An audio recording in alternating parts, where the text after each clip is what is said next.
નમસ્કાર દર્શક મિત્રો, આપ નિહાળ રહ્યા છો સાઈ ગ્રુપ મીડિયા હાઉસ દ્વારા સંચાલિત નવસારી લાઈવ અને ઝટપટ ન્યૂઝ।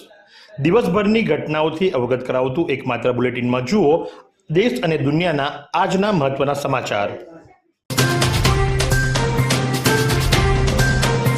આ વખતે કેરી થશે મોંઘી, કારણ કે ગઈકાલે પડેલા માવઠાને લઈને ઘણા ખેડૂતોની કેરીના પાકની અંદર થયું છે નુકસાન। તો વહેલી સવારે એપીએમસીમાં ઠાલવવામાં આવેલી કેરીઓ પણ વરસાદના પાણીની અંદર ભીંજાઈ રહી, જે સ્પષ્ટપણે નજરે પડી રહ્યું છે। તો આ વખતે જો કેરી મોંઘી થાય તો નવાઈની વાત નહીં, કારણ કે જગતનો તાત જે ખરો એ ચિંતિત છે આ કમોસમી વરસાદને કારણે।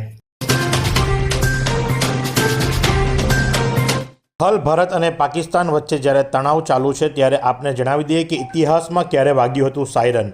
સૌથી પહેલાં 1962માં ભારત અને ચીન યુદ્ધ વખતે, ત્યારબાદ 1965માં ભારત પાકિસ્તાન યુદ્ધ વખતે, ત્યારબાદ 1971માં ભારત પાકિસ્તાન યુદ્ધ વખતે અને ત્યારબાદ 1999માં કારગિલ યુદ્ધ વખતે સાયરન વાગ્યા હતા। 5 થી 10 મિનિટ સુધી સુરક્ષિત સ્થાનો પર જવું, ટીવી, રેડિયો અને સરકારી ચેતવણીઓ પર ધ્યાન આપો, અફવાઓ ટાળો, ફક્ત સત્તાવાર માહિતી પર વિશ્વાસ કરો, વહીવટી તંત્રની સૂચનાઓનું પાલન કરો, શાંત રહો, ગભરાશો નહીં, ડરશો નહીં। 7 મેના રોજ સાયરન વાગી શકે છે। સાયરન વાગવાનો મુખ્ય ઉદ્દેશ્ય લોકોને જોખમ વિશે ચેતવણી આપવાનો અને સમયસર સલામત સ્થળો પર જવા માટે તૈયારી કરવાનો હોય છે। તેની તીવ્રતા 120 થી 140 ડેસિબલ સુધીની જ હશે, જે ખૂબ જોરથી વાગી શકે છે। સાયરન 2 થી 5 કિલોમીટર વિસ્તારમાં સાંભળી શકાશે। સાયરન એક સ્પેશિયલ એલાર્મ સિસ્ટમ છે જેનો ઉપયોગ જોખમી સ્થિતિમાં લોકોને ચેતવણી આપવા માટે થાય છે। તેનો અવાજ ખૂબ મોટો હોય છે, જે દૂરથી પણ સ્પષ્ટ સંભળાય છે। સાયરનનો અવાજ ઉપર નીચે થતો રહે છે, જેના કારણે સામાન્ય વાહનોના હોર્ન અથવા તો એમ્બ્યુલન્સના અવાજથી અલગ લાગે છે। તે યુદ્ધ, હવાઈ હુમલા અથવા કોઈપણ મોટી દુર્ઘટના દરમિયાન લોકોને ચેતવણી આપવા માટે વગાડવામાં આવે છે। કરાડી બાદ મરોલી વિસ્તારના કરાખટમાં ગેરકાયદેસર 9 હેક્ટરમાં બનાવવામાં આવેલા ઝીંગા તળાવો દૂર કરાવવામાં આવ્યા। ઝીંગાના તળાવ મંજૂરી વિના ગેરકાયદેસર હોવાનું માલુમ પડતા કરવામાં આવી કાર્યવાહી। કરાખટ ગામે 2 સર્વે નંબરમાં તપાસ દરમિયાન ગેરકાયદેસર રીતે સર્વે નંબરો પાડી હોવાની હકીકતો સામે આવી છે। સર્વે નંબર 335માં 5.30 હેક્ટર તથા સર્વે નંબર 336માં 3.57 હેક્ટર મળી અંદાજિત 9 હેક્ટરમાં 3 મોટા તળાવો તોડવામાં આવ્યા છે। જલાલપુર મામલતદાર સહિત પોલીસ કાફલો ઘટના સ્થળે ઉપસ્થિત રહ્યો હતો। તળાવો દૂર કરી સરકારી જગ્યાને ખુલ્લી કરવામાં આવી છે। નવસારી નજીક આવેલા ઉગત ગામની ઘટના। સુરતના પતિ પત્નીને વર્કિંગ વિઝા ઉપર કેનેડા મોકલવાના નામે છેતરપિંડી। મૂળ સુરતના અને નવસારી નજીક આવેલા ઉગત ગામે રહેતા પતિ પત્નીને કેનેડા ખાતે વર્કિંગ વિઝા આપવા માટે ખાતરી આપવામાં આવી હતી। ઉગત ગામમાં રહેતા જીતેન કુમાર રાઠોડ નામના વ્યક્તિએ વિઝા માટે કામ સોંપવામાં આવ્યું હતું। વિઝા પ્રોસેસ માટે 15 લાખનો ખર્ચ થશે એવું જણાવવામાં આવ્યું હતું। દંપતીએ આરોપીને જુદા જુદા બેંક ખાતામાંથી વર્ષ 2022માં 10 લાખ રૂપિયા જેવી રકમ એડવાન્સમાં જમા કરાવી હતી। લાંબો સમય સુધી વિઝાની કોઈ જ પ્રકારની કામગીરી ન થતાં આખરે ફરિયાદીએ પૈસા પરત માંગ્યા। આરોપીના પિતાએ પૈસા પરત ન આપતા દંપતીએ નવસારી ગ્રામ્ય પોલીસ સ્ટેશનમાં ફરિયાદ નોંધાવી। પોલીસે જરૂરી દસ્તાવેજોની તપાસ હાથ ધરી અને આરોપીને પકડવા તજવીજ હાથ ધરી છે। ફરી એકવાર વિદેશના નામે વૃદ્ધ દંપતી ઠગાયા છે।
આરડી પટેલ સાર્વજનિક વિદ્યાલય 24નું ગૌરવ. ગુજરાત માધ્યમિક અને ઉચ્ચતર માધ્યમિક શિક્ષણ બોર્ડ દ્વારા રેલવાયેલી HSC સામાન્ય પ્રવાહ 2025 પરીક્ષામાં શાળાનું 92.19% પરિણામ મેળવી ગૌરવ વધારેલ છે. શાળાના કુલ 64 વિદ્યાર્થીઓમાંથી 59 વિદ્યાર્થીઓ પાસ થયા હતા, જેમાં 4 વિદ્યાર્થીઓ A2 ગ્રેડ મેળવેલ છે. ઉત્કૃષ્ટ પરિણામ મેળવવા બદલ કબીલપુર 24 વિભાગ કેળવણી મંડળના પ્રમુખ અજીત દેસાઈ, મંત્રી ઓમપ્રકાશ અગ્રવાલ, શાળાના આચાર્ય મનોજભાઈ આહિરે તમામ વિદ્યાર્થીઓ અને શાળા પરિવારને અભિનંદન પાઠવ્યા છે.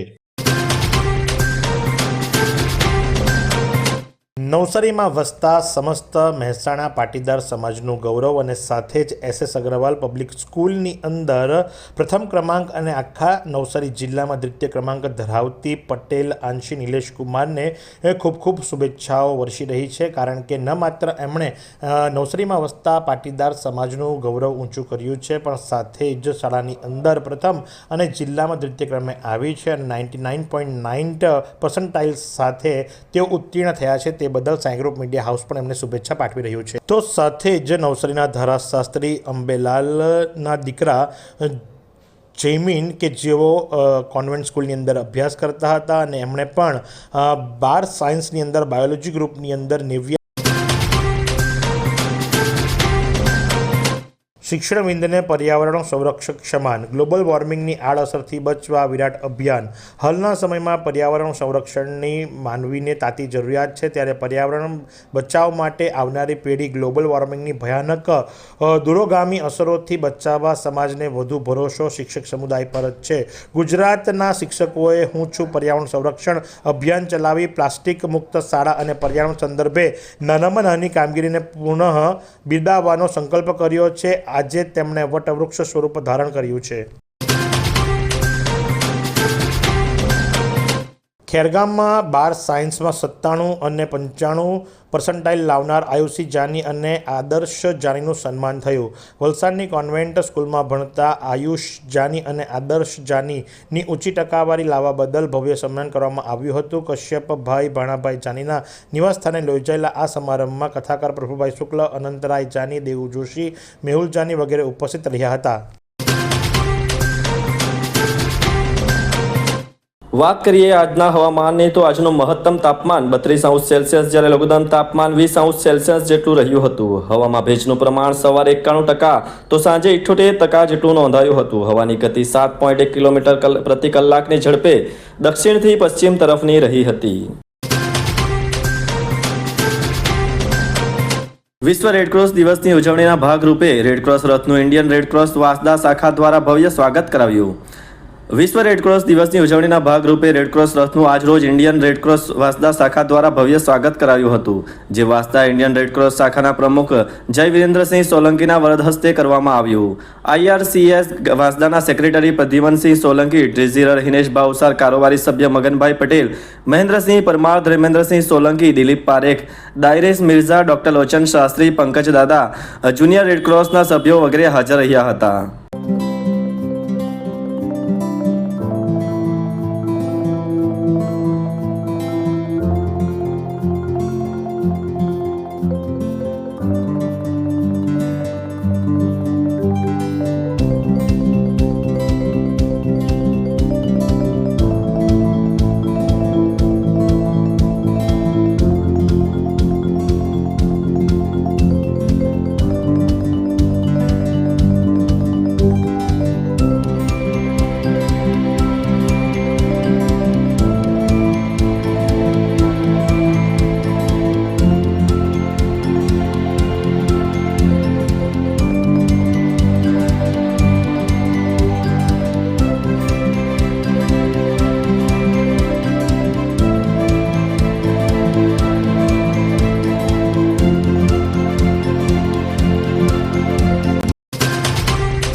દેવી દેવતાઓની મૂર્તિ સ્થાપના અંગે ચીખલીમાં બેઠક યોજાઈ. નવસારીમાં 9 ફૂટથી વધારે ઊંચી દેવી દેવતાઓની મૂર્તિઓને લાવવા, બનાવવા કે સ્થાપના અને વિસર્જન કરવા ઉપર પ્રતિબંધ. કેન્દ્રીય પ્રદૂષણ નિયંત્રણ બોર્ડની માર્ગદર્શિકા અને જિલ્લા મેજિસ્ટ્રેટ જાહેરનામાના અમલ માટે ચીખલી પ્રાંત કચેરી ખાતે મહત્વપૂર્ણ બેઠક યોજાઈ. જાહેરનામાનો ભંગ કરનાર સામે કાયદેસરની કાર્યવાહી કરવામાં આવશે. બેઠકમાં ચીખલી, ગણદેવી અને ખેરગામ તાલુકાના વિવિધ ગણેશ મંડળોના પ્રતિનિધિઓ અને મૂર્તિકારો ઉપસ્થિત રહ્યા હતા. નવસારી જિલ્લામાં દર વર્ષે વિવિધ ધાર્મિક તહેવારોની ઉજવણી દરમિયાન દેવી દેવતાઓની પ્રતિમાઓની સ્થાપના કરવામાં આવે છે. આવનારા ધાર્મિક તહેવારોને ધ્યાનમાં લઈ કેન્દ્રીય પ્રદૂષણ નિયંત્રણ બોર્ડ દ્વારા પ્રસિદ્ધ માર્ગદર્શિકા તથા પર્યાવરણને ઓછામાં ઓછું નુકસાન થાય તે દિશામાં નવસારી જિલ્લા તંત્ર કાર્યવાહી કરી રહ્યું છે. આ પરિપ્રેક્ષ્યમાં આજે ચીખલી પ્રાંત અધિકારી મિતેશ પટેલની અધ્યક્ષતામાં ગણેશ મંડળના આયોજકો અને મૂર્તિકારો સાથે મહત્વપૂર્ણ બેઠકો યોજાઈ હતી. બેઠકમાં પ્રાંત અધિકારીએ સૂચના આપી હતી કે 9 ફૂટથી વધારે ઊંચાઈ ધરાવતી દેવી દેવતાની પ્રતિમાના નિર્માણ, લાવણ, સ્થાપના તેમજ વિસર્જન ઉપર સંપૂર્ણ પ્રતિબંધ રહેશે. કોઈપણ વ્યક્તિ અથવા મંડળ આ નિયમનું ઉલ્લંઘન કરશે તો તેમના સામે કાયદેસરની કાર્યવાહી હાથ ધરવામાં આવશે. નવસારી જિલ્લાના વાંસદા તાલુકામાં પણ વાવાઝોડાની અસર. વાંસદા તાલુકામાં આવેલ ધકમાળ ગામ ખાતે લગ્નનો મંડપ ભારે પવનના કારણે તૂટી પડ્યો. મંડપને બચાવવા સ્થાનિકો દ્વારા કરવામાં આવ્યો પ્રયાસ. ભારે પવનના કારણે આખો મંડપ પાનાની જેમ વિખેરાઈ ગયો હતો. તો ઉપસળ ગામે ખાતે ખેતરમાં મોટા પ્રમાણમાં કેરીનો પાક નીચે પડી ગયો હતો. ઉપસળ સહિત આસપાસના ખેતરોમાં પણ ખેડૂતોને નુકસાન થવા પામ્યું હતું. મહાનગરપાલિકા અને ડોક્ટર એસોસિએશન વચ્ચે બેઠક યોજાઈ. રોગ નિયંત્રણ માટે લાંબા ગાળાની યોજના બનાવવાની તૈયારી. નવસારી મહાનગરપાલિકાના મ્યુનિસિપલ કમિશનર દેવ ચૌધરીની ઉપસ્થિતિમાં નવસારી ડોક્ટર એસોસિએશનના પ્રતિનિધિઓએ સાથે આરોગ્યલક્ષી બેઠક યોજાઈ હતી, જેનો મુખ્ય હેતુ શહેરના આરોગ્ય સંબંધિત પ્રશ્નો અંગે ચર્ચા કરી તાત્કાલિક અને લાંબા ગાળાના ઉકેલ માટે સંકલિત કાર્યવાહી અંગે યોજના ઘડવાનો હતો. આ બેઠકમાં ડેન્ગ્યુ, મેલેરિયા, વાયરલ ફ્લૂ જેવી બીમારીઓના નિયંત્રણ, જનજાગૃતિ અભિયાન, આરોગ્ય ચકાસણી શિબિર તેમજ પીએચસીની કામગીરીને વધુ અસરકારક બનાવવા માટે ચર્ચા કરવામાં આવી હતી. વાંસદા નગરની પાયાની સવલતોની વર્ષો જૂની માંગ સંતોષવાની રાહ જોતા વાંસદાના નગરજનો. વાંસદા તાલુકાનું મુખ્ય મથક છે. વાંસદા નગરના આજુબાજુ આવેલ વાંસદા તાલુકાના 95 ગામડા પૈકી 42 જેટલા ગામડાઓનો વ્યવહાર વાંસદા નગર સાથે સંકળાયેલો રહ્યો છે. વાંસદા તાલુકાનું મુખ્ય મથક હોય, સરકારી ઓફિસો પણ અત્રે આવેલી હોય તેમજ વેપાર ધંધા કે નોકરી અર્થે સેંકડો માણસો અત્રેથી નવસારી, સુરત, બારડોલી, વલસાડ, વાપી રોજ આવજાવ કરે છે.